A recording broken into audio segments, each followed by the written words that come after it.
Monsieur le Président de l'Assemblée générale, Mesdames et Messieurs les chefs d'État et de gouvernement, Monsieur le Secrétaire général de l'Organisation des Nations Unies, Mesdames et Messieurs, à l'entame de mes propos, je voudrais vous adresser les chaleureuses salutations de Son Excellence le colonel Assimi Goïta, président de la transition, chef de l'État du Mali, celle du gouvernement et du peuple malien. Je voudrais ensuite vous adresser, Monsieur le Président, les chaleureuses félicitations de la délégation malienne pour votre brillante élection à la présidence de la 79e session de l'Assemblée générale. Votre beau pays, le Cameroun, pays africain frère et ami, entretient d'excellentes relations avec mon pays. Vous pouvez compter sur le soutien total du Mali dans l'accomplissement réussi de votre mandat. Je saisis également cette occasion pour féliciter votre prédécesseur, l'ambassadeur Denis Francis de Trinidad et Tobago, pour la manière remarquable avec laquelle il a conduit les travaux de la 78e session de l'Assemblée générale. Enfin, permettez-moi de réitérer à Monsieur le secrétaire général de l'ONU, Monsieur Antonio Guterres, nos encouragements à poursuivre les efforts pour la réalisation des nobles objectifs de notre organisation commune. Monsieur le Président, le 26 juin 1945, en signant la Charte des Nations Unies à San Francisco, les peuples se sont résolument engagés, je cite, à préserver les générations futures du fléau de la guerre qui, 2 fois en l'espace d'une vie humaine, a infligé à l'humanité d'indicibles souffrances. Fin de citation.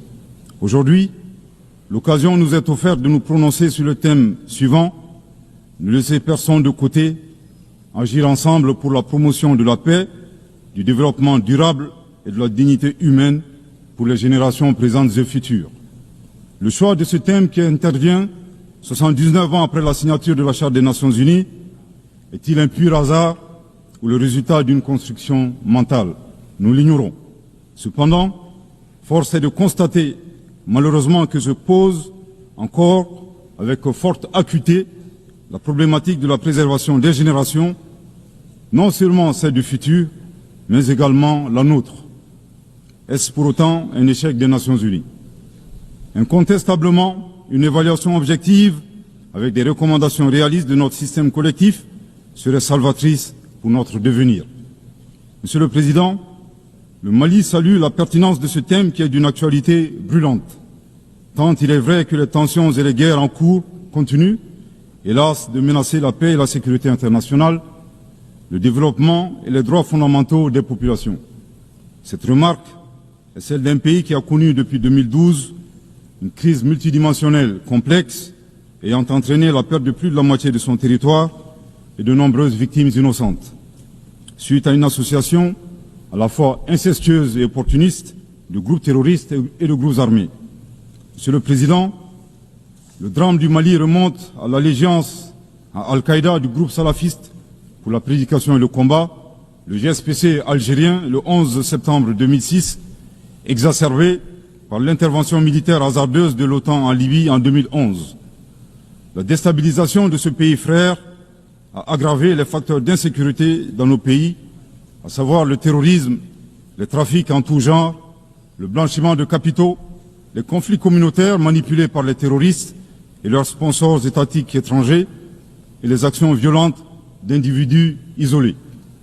Pour leur part, les autorités maliennes, après avoir fait le constat de l'échec des forces internationales présentes sur le territoire national depuis 2013, ont décidé de reprendre leur destin en main. Ainsi, depuis le 7 juin 2021, après la prestation du serment de son Excellence le colonel Assimi Goïta comme président de la transition chef de l'État, s'est ouvert un vaste chantier d'équipement et de réorganisation des forces de défense et de sécurité associé à un projet de refondation du Mali.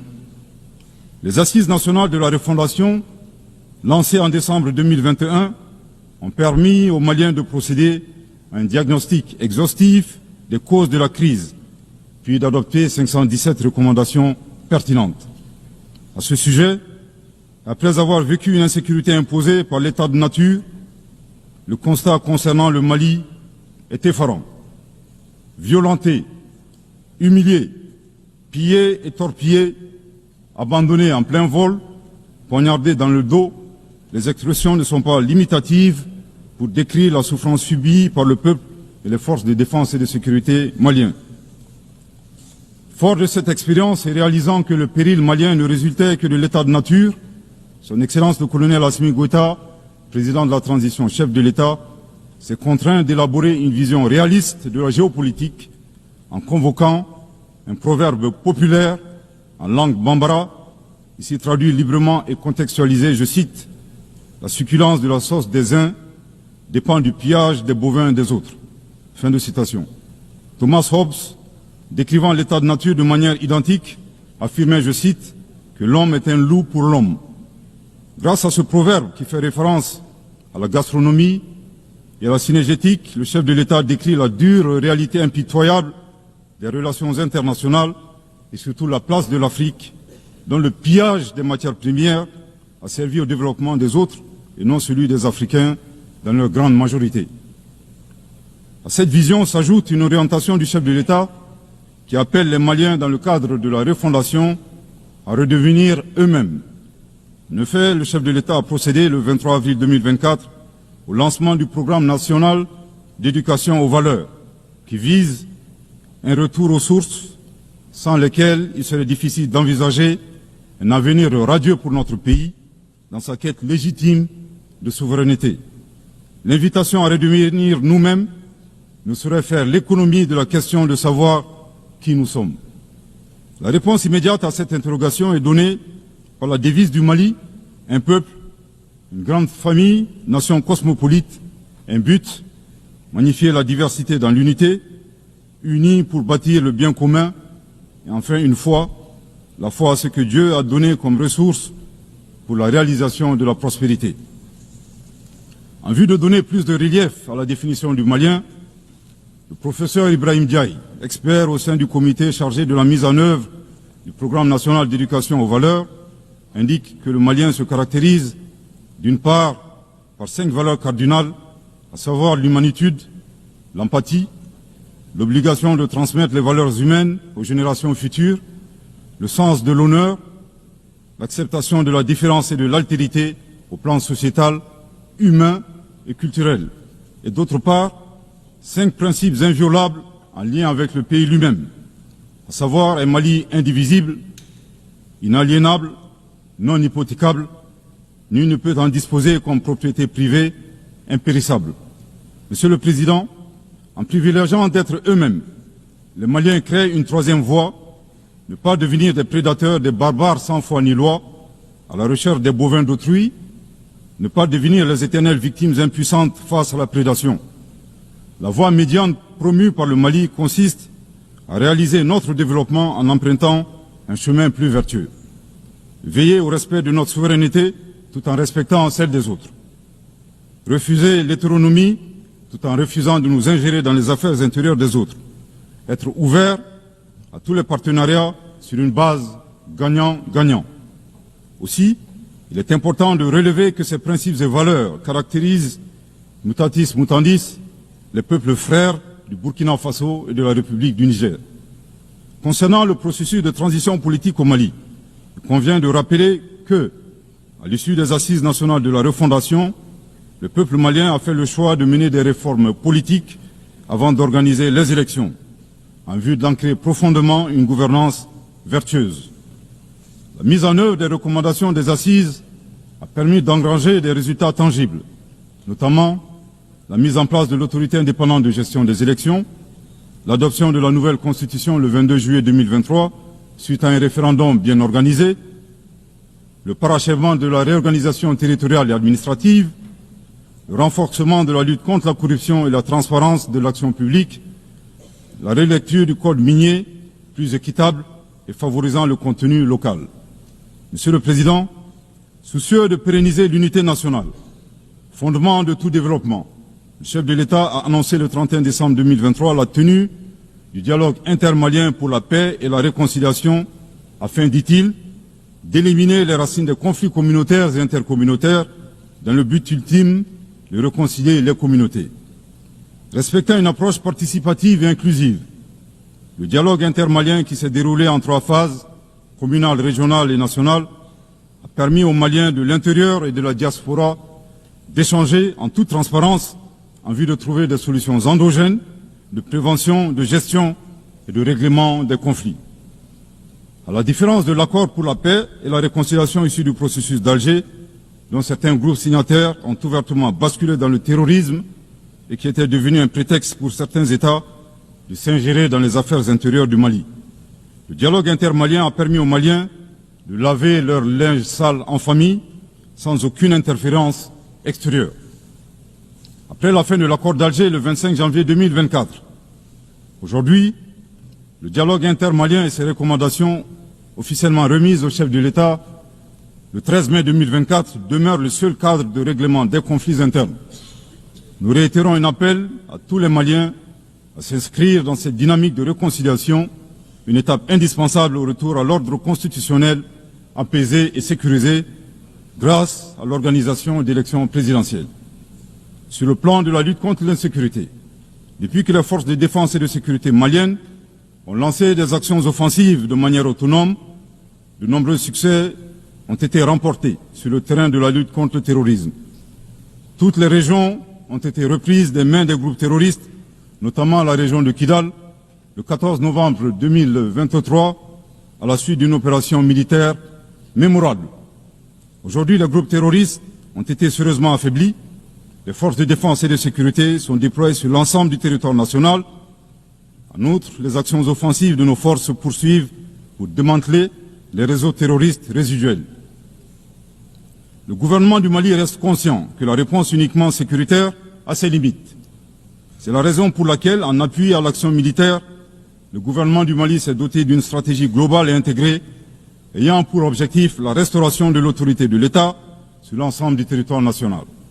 Elle comprend des mesures politiques, administratives, de développement économique et social, y compris le dialogue avec les groupes armés et la fourniture des services sociaux de base à nos braves populations. En dépit de ces résultats fort appréciables, ces groupes criminels gardent encore une certaine capacité de nuisance dans leur tentative désespérée de porter atteinte à notre intégrité territoriale et de terroriser nos populations. Avec, et je me dois de le déplorer du haut de cette tribune, le soutien de sponsors étatiques étrangers. Les sponsors étatiques étrangers. Après des années de dénonciation de ces acteurs étatiques qui soutiennent le terrorisme international, les autorités ukrainiennes ont violé ouvertement et de manière inédite la Charte des Nations Unies, ainsi que les conventions et résolutions pertinentes des Nations Unies relatives à la prévention et à la lutte contre le terrorisme. Lorsque des officiels de ce pays, ayant confondu la scène internationale et la scène de théâtre, ont avoué la participation active de leur pays à la lâche attaque terroriste ayant visé une patrouille des forces de défense et de sécurité du 24 au 26 juillet 2024 à Tinzaouatin dans la région de Kidal. Monsieur le Président, au regard de la complexité de la situation au Sahel, et motivés par leur seul désir de prendre le destin de leur pays en main, Leurs Excellences, le capitaine Ibrahim Traoré, président du Faso, chef de l'État du Burkina, le colonel Assimi Goïta, président de la transition, chef de l'État du Mali, et le général de brigade Abdourahmane Tiani, président du Conseil national pour la sauvegarde de la patrie, chef de l'État du Niger, ont dans un premier temps institué l'Alliance des États du Sahel, une architecture de défense collective et d'assistance mutuelle dans la lutte contre le terrorisme, en signant la charte du Liptako Gourmand le 16 septembre 2023. 10 mois plus tard, précisément le 6 juillet 2024, les pères fondateurs de l'AES ont souverainement décidé de transformer ce mécanisme en une confédération centrée sur 3 axes: la diplomatie, la défense et le développement, avant de parvenir à terme à une fédération. En si peu de temps, des résultats édifiants ont pu être obtenus dans la lutte contre le terrorisme grâce à la mutualisation des moyens de défense, des opérations militaires conjointement menées et un engagement sans faille à éradiquer le terrorisme. C'est la raison pour laquelle les États membres de la Confédération des États du Sahel ont adressé le 19 août 2024 une lettre conjointe au Conseil de sécurité des Nations Unies pour dénoncer le soutien des autorités ukrainiennes au terrorisme international, condamner l'agression contre le Mali, demander au Conseil de sécurité de prendre des mesures appropriées contre les autorités ukrainiennes. Soit dit en passant, qu'il me soit permis de rappeler que ce nouvel envoi de lettres intervient pendant que le Mali attend encore la suite réservée à une précédente lettre de saisine du Conseil de sécurité des Nations Unies en date du 15 août 2022 afin d'exposer les actes d'agression français à son encontre ainsi que leur implication dans la promotion des 3 formes de terrorisme au Sahel, à savoir le terrorisme armé, le terrorisme économique et le terrorisme médiatique.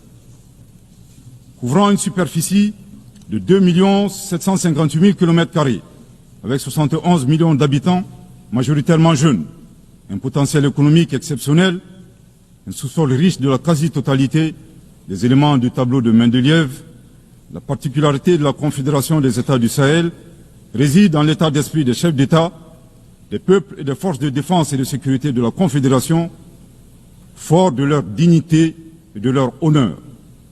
Motivés plus que jamais par le sang versé des leurs, décidés à combattre le terrorisme sous toutes ses formes et honorer la mémoire des victimes, civiles comme militaires, sahéliennes comme étrangères, de la barbarie, déterminés à défendre l'intégrité de leurs terres et assurer leur prospérité de manière pacifique.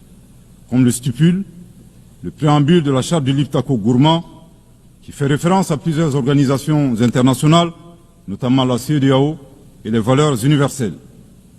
Au Seigneur de la guerre et du chaos, avec l'aide de Dieu, nous triompherons encore et toujours de vos œuvres funestes et diaboliques.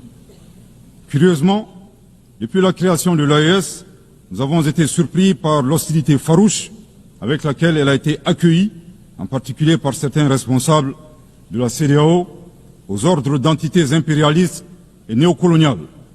Le reste de l'histoire est connu. Amadou Hampâté-Bâ disait, je cite, « À trop vouloir jeter une grenouille qui vous dégoûte, elle finit par tomber dans une bonne mare. » Fin de citation. La Confédération des États du Sahel est ouverte à tous les investisseurs à condition que le partenariat profite aux populations sahéliennes et à la condition de respecter la souveraineté des États.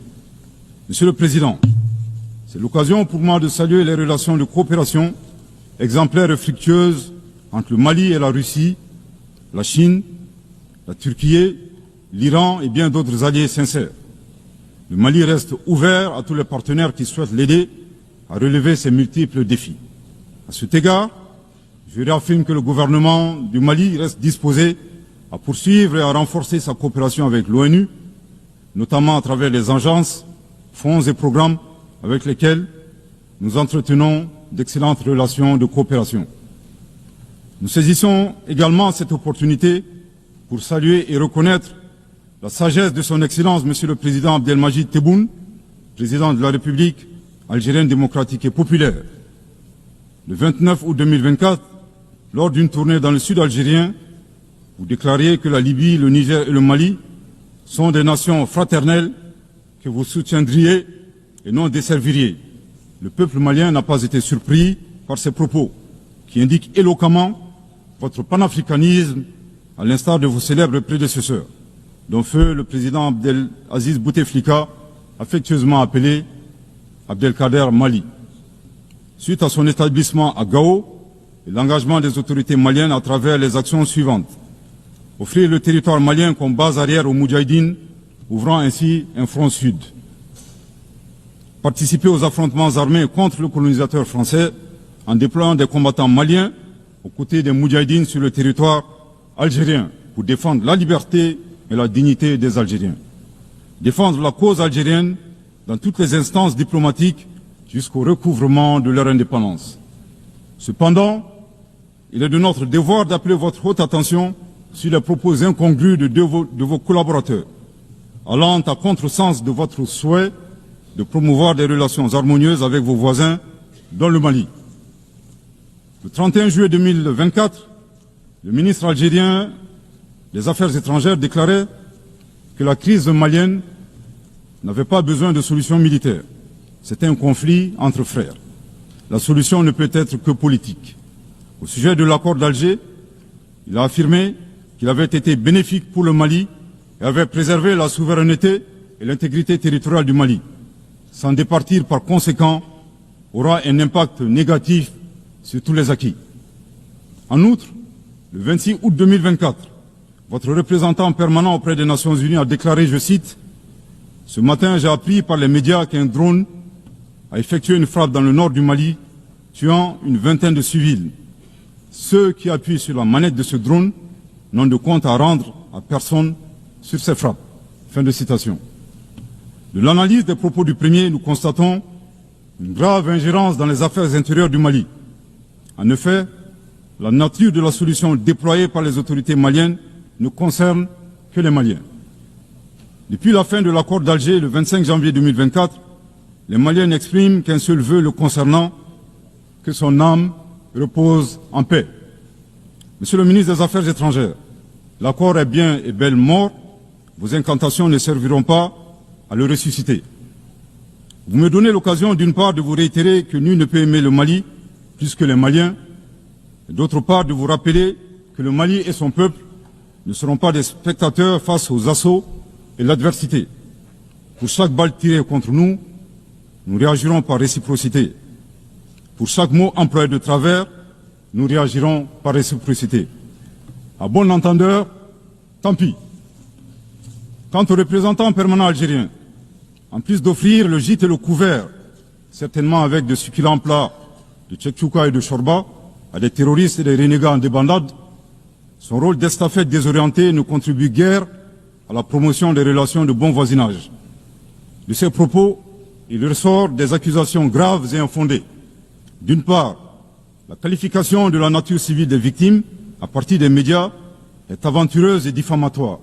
Et d'autre part, en affirmant que les opérateurs de drones n'ont de compte à rendre à personne, il alimente une campagne de désinformation contre le Mali, tout en soutenant l'idée que les voyantes forces de défense et de sécurité maliennes seraient incapables de piloter des drones. Il me plaît ici de rappeler que la montée en puissance des FAMA n'est pas une vue de l'esprit, mais une réalité tangible qui a permis de reprendre le contrôle de l'ensemble du territoire national. Concernant l'usage des drones, les opérateurs sont bien des Maliens qui agissent avec professionnalisme, à l'instar du reste des forces de défense et de sécurité maliennes, et traitent les cibles terroristes suivant des procédures conformes aux normes internationales. À titre de rappel, il y a quelques années, les acteurs de l'instrumentalisation des droits de l'homme, déterminés à ternir la performance antiterroriste de l'armée nationale algérienne, ont mis en exergue la question subversive du qui tue qui. Aujourd'hui, nous sommes troublés que le représentant permanent algérien ait rejoint la tendance manipulatrice des droits de l'homme pour s'attaquer à l'armée malienne. Le Mali exige de ces deux énergumènes diplomatiques qui cessent d'entrer dans l'histoire à reculons.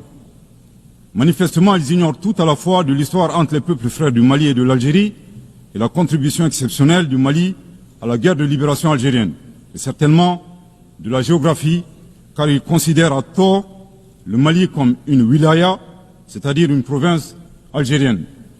Je répète, le Mali exige de ces deux énergumènes diplomatiques qui cessent d'entrer dans l'histoire à reculons. Manifestement, ils ignorent tout à la fois de l'histoire entre les peuples frères du Mali et de l'Algérie et la contribution exceptionnelle du Mali à la guerre de libération algérienne et certainement de la géographie, car ils considèrent à tort le Mali comme une wilaya, c'est-à-dire une province algérienne. Je répète pour une dernière fois, le Mali exige de ces deux énergumènes diplomatiques qui cessent d'entrer dans l'histoire à reculons. Manifestement, ils ignorent tout à la fois de l'histoire entre les peuples frères du Mali et de l'Algérie et la contribution exceptionnelle du Mali à la guerre de libération algérienne et certainement de la géographie, car ils considèrent à tort le Mali comme une wilaya, c'est-à-dire une province algérienne. Monsieur le Président, sur la situation régionale et internationale, le Mali reste très attentif au développement en cours en Afrique et dans le reste du monde. Ainsi sommes-nous préoccupés par le niveau de violence au Moyen-Orient, notamment dans les territoires palestiniens occupés. Le peuple malien réaffirme son soutien au peuple palestinien frère dans sa lutte légitime pour l'autodétermination. Le gouvernement du Mali réitère son appui à la solution à deux États, Israël et la Palestine, vivant côte à côte, en paix et en sécurité, à l'intérieur de frontières sûres et internationalement reconnues. Nous condamnons sans réserve l'usage indiscriminé de la force par l'armée israélienne contre les Palestiniens. Au plan humanitaire, le Mali est préoccupé par la situation précaire des millions de réfugiés et les déplacés internes dans le monde, du fait des conflits armés, des catastrophes naturelles et des changements climatiques. J'ai en ce moment une pensée toute particulière pour mes compatriotes réfugiés dans les pays voisins, pays que je remercie pour leur hospitalité et leur générosité. Je voudrais les assurer que le gouvernement malien ne ménagera aucun effort pour continuer à les assister et pour créer les conditions leur permettant de rentrer dignement et en toute sécurité dans leur localité d'origine.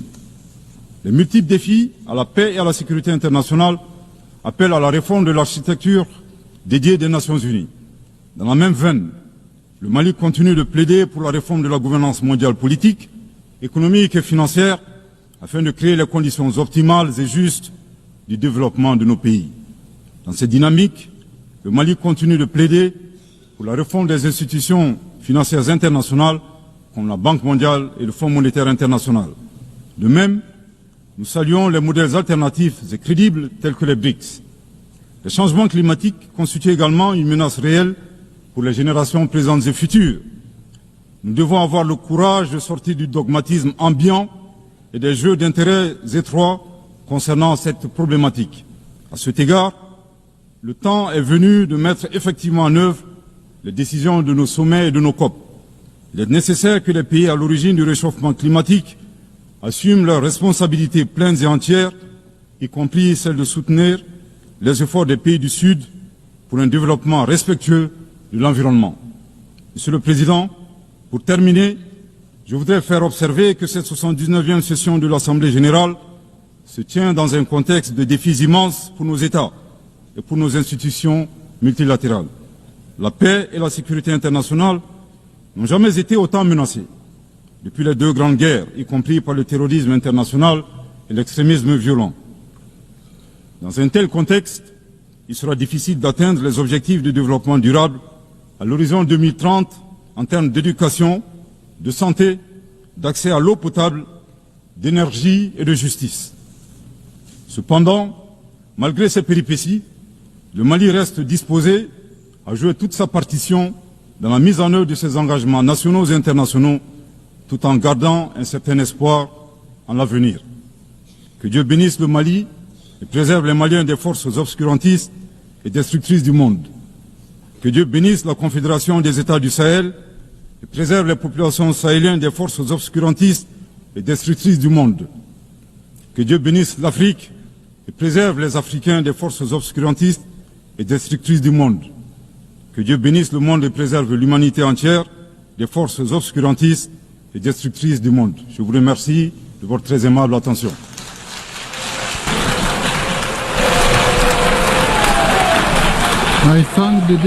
Je remercie Monsieur le Vice-Premier ministre.